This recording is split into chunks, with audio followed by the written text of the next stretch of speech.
আমরা যেন মানসিকভাবে পরবর্তী ধাপে এগিয়ে যেতে প্রস্তুত থাকি। সেই জন্য অনপ্যাসিভ থেকে নিজেদের আলাদা করছি। এখন আমি আমার অংশ বলবো। তারপর আশা করি আন্ডি আর জিন আসবে এবং আমরা এটা নিয়ে আরো একটু আলোচনা করতে পারবো। এখন আমি মনে করি আমাদের জন্য এটা বোঝা খুবই গুরুত্বপূর্ণ যে অনপ্যাসিভ, যেটা আমাদের পরিচিত ব্যবসা, কোম্পানি, সেটা এখনো আছে। এটা কোথাও যাচ্ছে না। এটা এখনো আছে, কিন্তু এটাকে এমন কিছু হিসেবে দেখো যেটা আর কোথাও যাবে না। ঠিক আছে, এটা একটা ব্যবসা। এটা এখনো অক্ষত আছে। এটার নাম পোর্টাল আর বাকি সবকিছু এখনো আছে, কিন্তু এখান থেকে আর কিছুই নতুন করে তৈরি হবে না। ঠিক আছে, আমি মনে করি আমাদের সবার জন্য এটা বোঝা জরুরি যে আমাদের সিইও খুবই দৃঢ় ছিলেন যে তিনি অ্যানথ্যাসিডকে রাখতে চান, কারণ তিনি মূলত এমন একটা অবস্থানে থাকতে চান যেখানে অ্যানথ্যাসিডের সাথে যুক্ত সবকিছু গুছিয়ে নেওয়া হবে। আমি এতে কি বোঝাতে চাচ্ছি? যে কোনো আইনি বিষয়, কোনো বেতন বাকি থাকলে বা তৃতীয় পক্ষের কাছে কোনো টাকা বাকি থাকলে, কারো কাছে কোনো কমিশন বাকি থাকলে, যেগুলো আমরা আমাদের ব্যাক অফিস ওয়ালেটে দেখি, ব্যবসায়িক দিক থেকে, আইনি দিক থেকে, আর্থিক দিক থেকে অ্যানথ্যাসিডের সাথে সম্পর্কিত যে কোনো কিছু, তিনি চান সবকিছু একেবারে শূন্যে নিয়ে আসতে। এই কারণেই সবকিছু এখনো সেখানে আছে। এই কারণেই এটি বন্ধ করা হয়নি। এই কারণেই এটি কোথাও যাচ্ছে না, কারণ এটি খুব সময়সাপেক্ষ এবং চলমান একটি প্রক্রিয়া।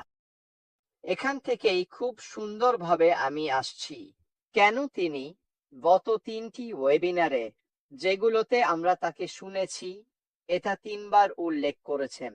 আর সেটি হলো অনপ্যাসিভ থেকে নিজেদের আলাদা করা, যাতে আমরা পরবর্তী ধাপে এগিয়ে যেতে পারি। তিনি উদ্ধৃতি দিয়েছেন, অনপ্যাসিভ থেকে পরবর্তী ধাপে একমাত্র যা যাচ্ছে তা হলো আমি এবং আমার নাম।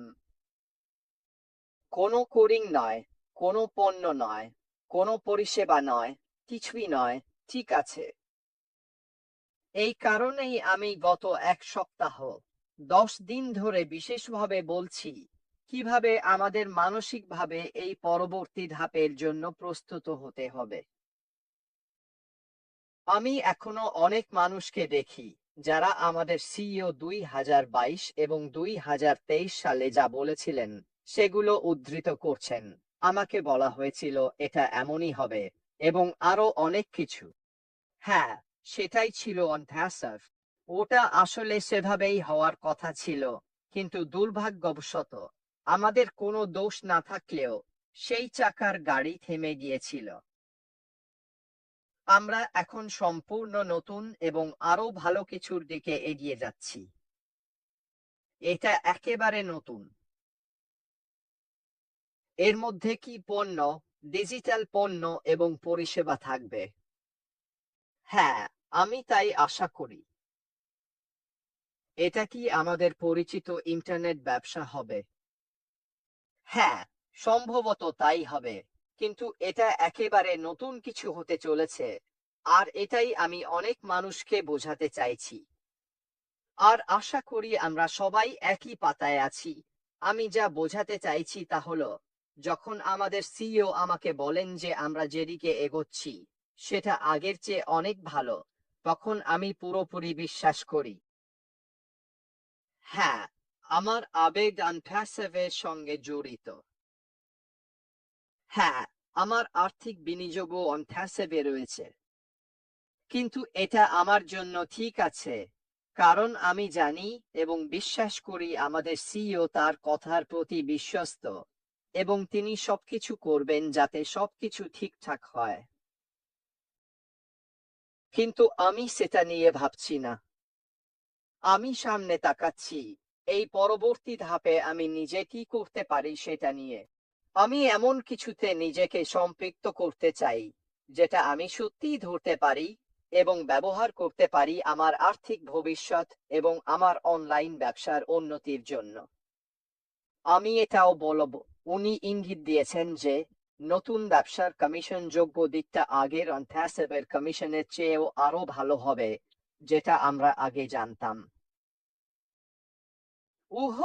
স্পষ্টতই আইনি বিষয়াদি ইত্যাদি এবং সেটা হয়তো তাকে তার ইচ্ছামতো কাজ করতে কিছুটা বাধা দিচ্ছে।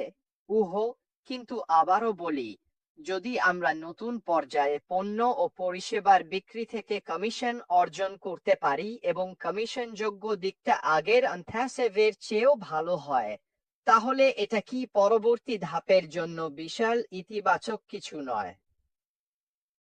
মানে এটা কি এমন কিছু নয় যেটা নিয়ে উত্তেজিত হওয়া যায়? আমাদের সত্যিই সামনে তাকানো উচিত, পেছনে নয়। এবং আমার মতে এটা সবই সেই কৌশলের অংশ যেটা অ্যাশ আমাদের সামনে গত কয়েক মাস ধরে উপস্থাপন করে আসছেন। এটা হচ্ছে মাটিতে প্রস্তুত করা।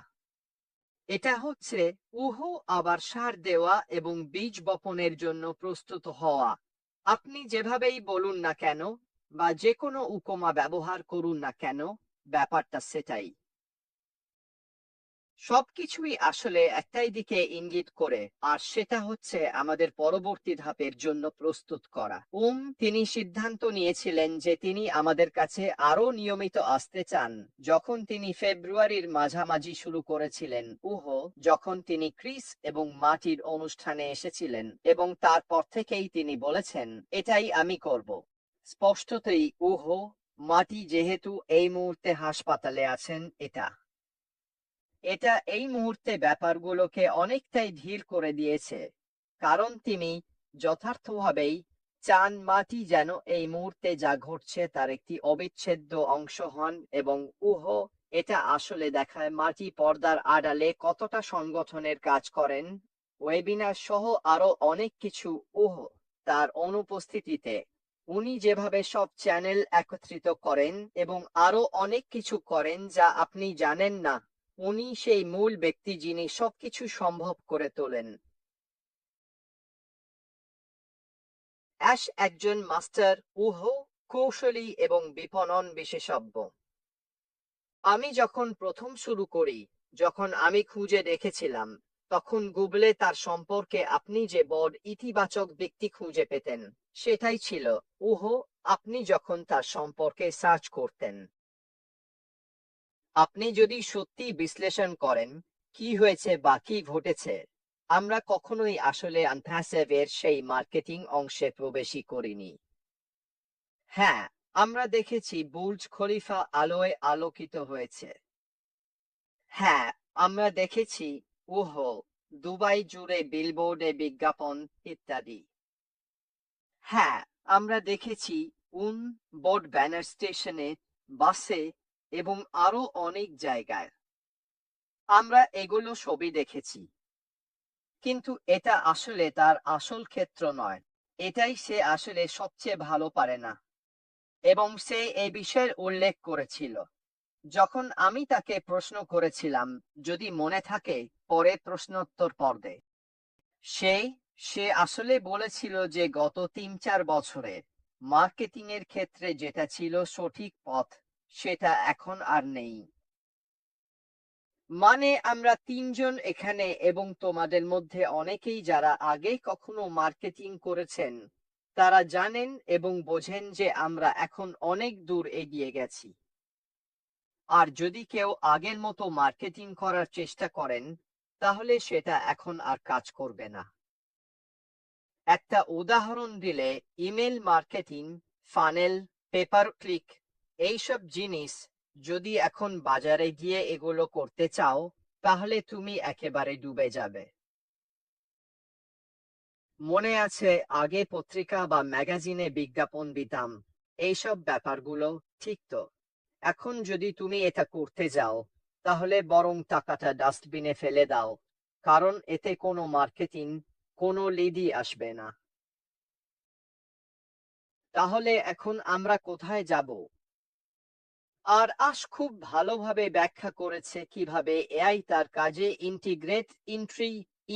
হ্যাঁ সংযুক্ত হবে, এবং সে বলেছে সে যা কিছু দেখছে, ডিজাইন করছে, ব্যবহার করছে, আমাদের জন্য প্রস্তুত করছে, সেটা এখনো কেউ করছে না।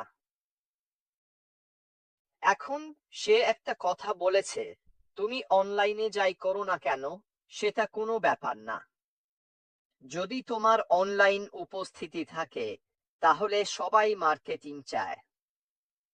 তুমি যা বলছো, করছো বা তৈরি করছো, সবকিছুর ওপর সবাই এই জিনিসগুলো চায়।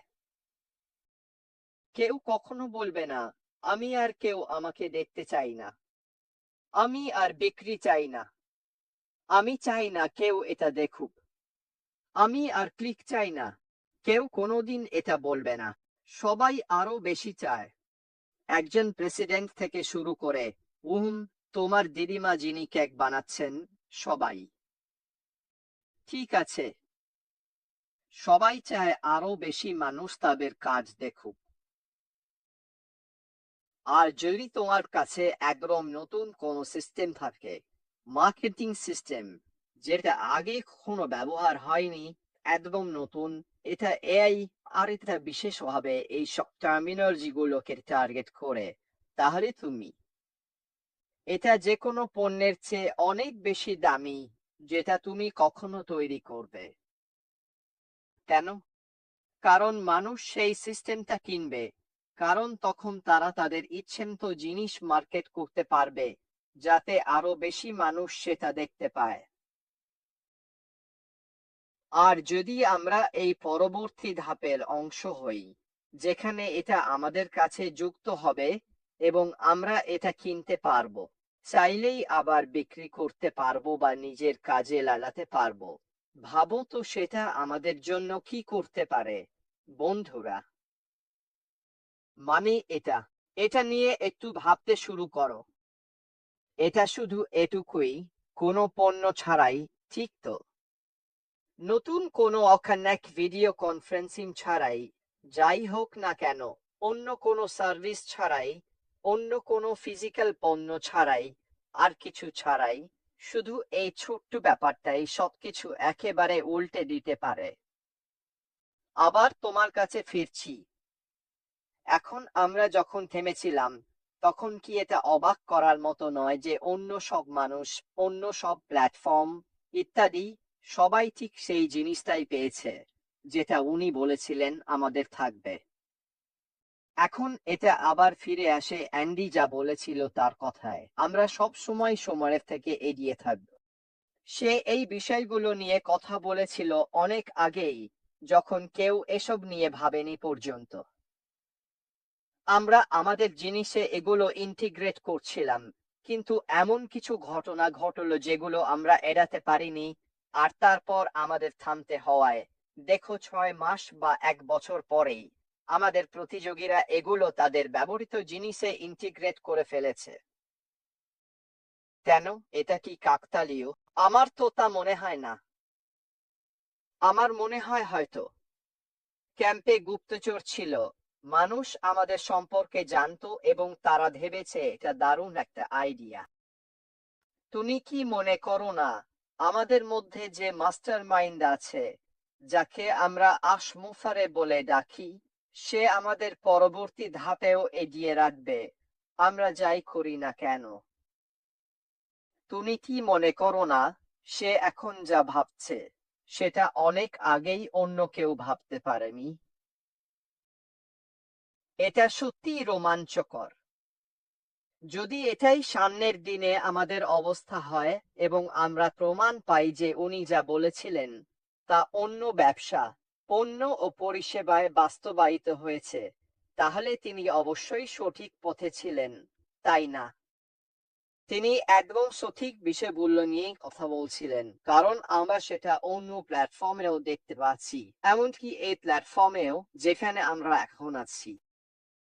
তুমি জানো, আমার কাছে এটা আরো পরিষ্কার, আরো প্রমাণ যে যিনি আমাদের নেতৃত্ব দিচ্ছেন, তিনি অনুসরণ করার জন্য সঠিক ব্যক্তি।